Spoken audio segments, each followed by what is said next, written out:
They're still dangerous, and the guys that got filling in are still shooters, but and they do different things. But Monk, Herter was key pieces. They added a different dynamic, but they're definitely different. We're watching a lot of film, and they're doing a little bit different things on the offensive end. We just got to make sure we execute our game plan.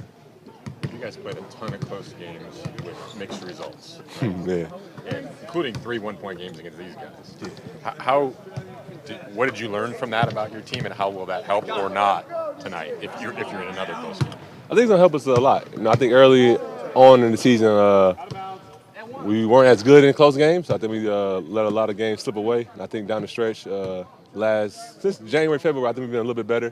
We kind of know what we're doing. We kind of know where we're trying to get to. In games like this, we can't have too many mistakes, and we kind of battle tested in close games. Like I said, we're not always good, so we kind of learn from those mistakes, and hopefully it carries over and we're able to execute down the stretch. It seems like in close games, and maybe this is just my observation, you guys get very Steph-centric, that the offense maybe changes a bit and becomes more reliant on Steph. Is that one of the dangers in a close game, that you lean too much on him as opposed to doing the ball movement and everything that got you there? No. I mean, he's probably the best clutch player in the league, and so he should have the ball. He should be able to make the decisions. We got Draymond, Klay, and Chris there to help him out, but we want our best player making the decisions to close the game, and we trust him to make the right plays, and he usually always does. Bonus specific things you try to make him do or not do, and how much of that maybe have you tried to talk to Trace about if he gets matched up with him? Yeah, it is. We definitely talked about it as a team and as a group. Just want to.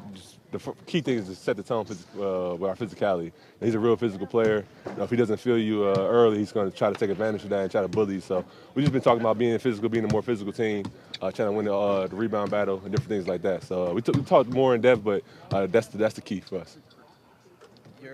You were so impactful last year against the Kings in the playoffs. Mm-hmm. Your role is a little bit different now. How might you try to exact that impact maybe in shorter bursts? Is there a different approach there? Not for me. It's just I'm gonna go out play my game. Just try to be physical as possible. Try to control the glass, control the paint. We a lot deeper this year. So like I said, it's gonna be shorter for me. But I know Trace and Draymond's gonna do just as good a job as I did. So we have the ultimate trust in each other, and we should go out there and execute our game plan.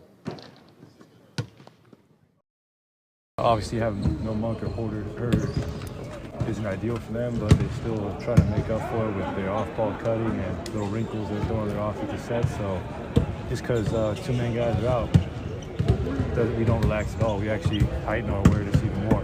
They've been a better defensive team in the stretch. What have you noticed maybe differently about their defense compared to some? Well, every time we play them, they apply a lot of ball pressure. So we got to help Steph out tonight, believing that. And they're very athletic. So it's going to take a lot of ball movement, hard cuts, and just team ball to beat these guys.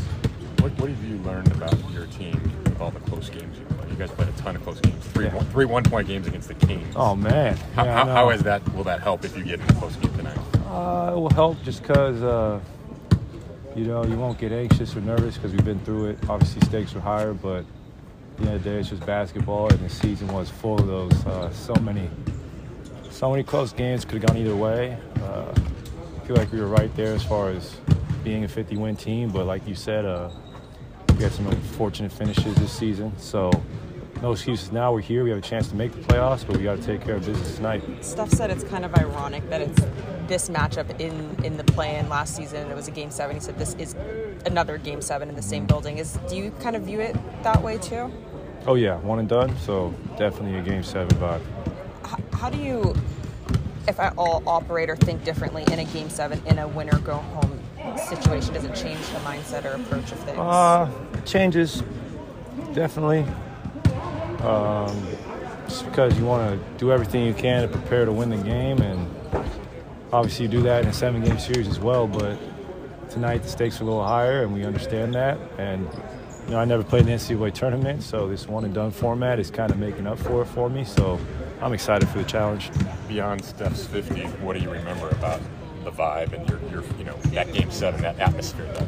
Well, we know it's going to be rocking in here. We know their fans bring it, so that'll be fun, and that's why we play the game, is to feel that that energy, and we're all excited. How much you draw on experience in situations like this, or can you draw on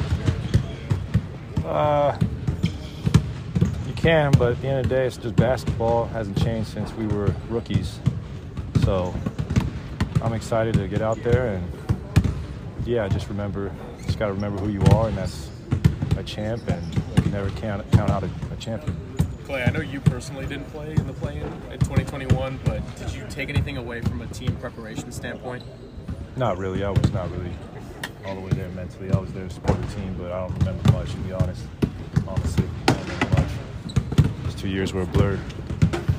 Oh, sorry, one quick one. How have you felt the end of your season, of the regular season for you individually was? It seems like you got into like a really good rhythm and groove, and just kind of from where you started Game 1 to Game 82, how do you feel? Where do you feel like your game is at? Oh, I feel great. I feel like I played my best basketball in February, March, and April, so that's a good sign. I mean, it's better that than doing the opposite, starting hot and finishing cold. So that's the silver lining for myself, is just to continue what I've been doing, because I've been playing the best I've played all year. Klay, you're a free agent at the end of the year. It seems like any of these games could be the last time you play in a Warriors uniform. Is it difficult at all to not let that creep into your mind? No. That's life, man. Can't let have so much success here. I'm not gonna let whatever the future happens make me salty about what I've been able to accomplish in the Warriors uniform. So I don't let that. Let that seep in the I mean, it's just a lot of preparation. I think guys are obviously still excited because we can still make it to the playoffs. So obviously we put ourselves in this position, but we're at home, so we have to take advantage of that.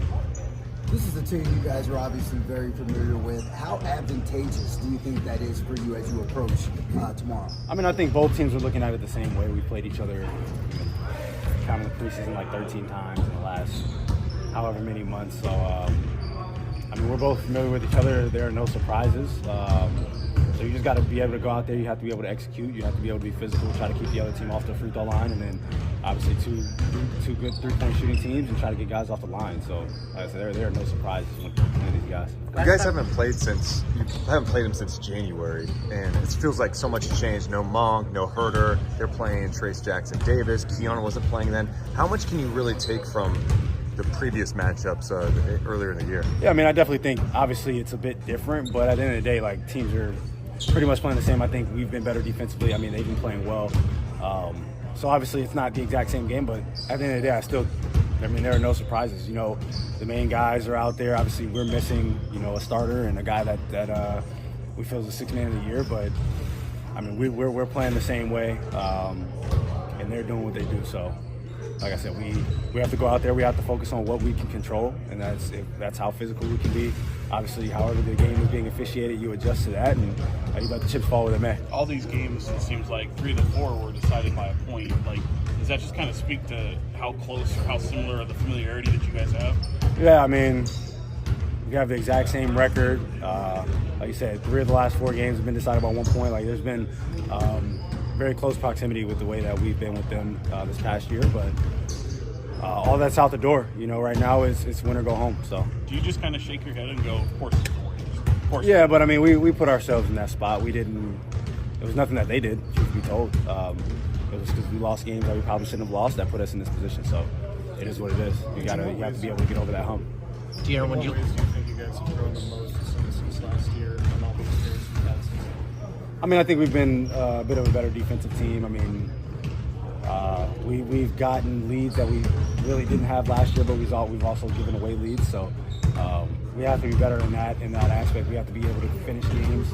I mean, that's pretty much it. Like, if you want to be a good team in this league, and I feel like we are, we've been able to get leads on good teams, on bad teams, and we've given them up. So for us to want to be one of those top teams or be a contender, we have to be able to finish games out. You played at March Madness before. Do you treat this like a winner-go-home type of March Madness type game? Yeah, this would definitely be the closest to that type of feel that you're ever going to get, because in a series, it's not the same like that. So in this aspect right now, it definitely is. And I mean, being in the play-in, you can be one bad shooting night away from going home. So obviously, that's a little bit of it. I feel like an exciting factor that plays a part. De'Aaron, on the defensive end, what is it that you guys are doing differently that's made you guys so much better in the second half? Oh, I mean, I think we've been more physical. Obviously, you know, they let some things go, but I think we've been rotating right. I think guys have been early to their spots, and I think we've been a bit of a better three-point defensive team than we have been earlier in the season. And I mean, like I said before, we weren't giving up a lot of threes, but teams were making a higher percentage, and I think we've been better at that since the All-Star break. But obviously, this team and being one of the best three-point shooting teams for a long time, that's definitely an emphasis for us, and I mean, that's no surprise, like I said. I know you set a goal to average over 2 steals per game. You got that goal.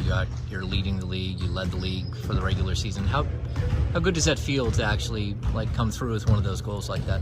I mean, that's definitely, like I said, it was definitely a goal of mine, and obviously not a lot of people in this league have been able to do that. And I mean, I want that to be a kind of a consistent thing, and people just know, you know, when I'm in the game, I want to be able to be disruptive. And when you have a team whose offense flows like Golden State's does, with how many hidden handbacks and pick and rolls, just being able to be disruptive is sometimes all you can, you know, hope to do. Outside of that, again, I think should be considered for all defensive team.